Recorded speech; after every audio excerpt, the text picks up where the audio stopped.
ini kita menyambut kepulangan pasukan kita, yaitu Satgas Pamtas statis di RI PNJ dari Batalion Infanteri 111 Karma Bakti. Alhamdulillah mereka pulang dalam keadaan selamat sampai di sini dengan lama perjalanan 21 hari dari Merauke, dari Sabang sampai Merauke, ini dibalik dari Merauke sampai Sabang 21 hari menggunakan KRI Suharto.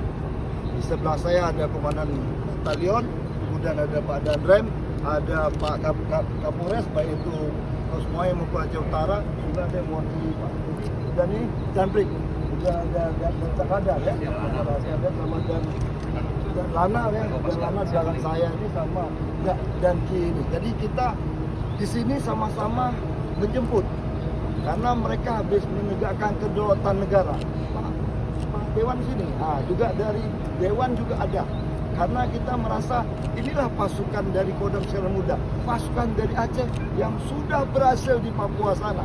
Kita lihat bagaimana saat mereka video-video perpisahan, masyarakat semua menangis. Itu menunjukkan bahwa kita di samping pemuda Jamek bisa, kita juga bisa memuliakan tuan rumah. Tuan rumah di sana sedih melihat kepulangan pasukan kita karena begitu solidnya, berarti ADC dan kita sudah sangat baik untuk membuktikan. Pasukan ini bertugas selama 15 bulan jadi 1 tahun. Saya mengucapkan terima kasih dengan para undangan semuanya yang bersedia hadir untuk menjemput pasukan kebanggaan kita ini. Saya apresiasi luar biasa dan masyarakat juga banyak yang datang. Saya apresiasi. Terima kasih. Pesan saya, tetaplah dengan kebanggaan yang ada, tapi itu harus dipelihara dan ditingkatkan. Dan jangan lupa, bukan hanya minta dicintai oleh masyarakat, tapi juga harus mencintai masyarakat. Ya. Mungkin itu aja, cukup ya. Terima kasih ya.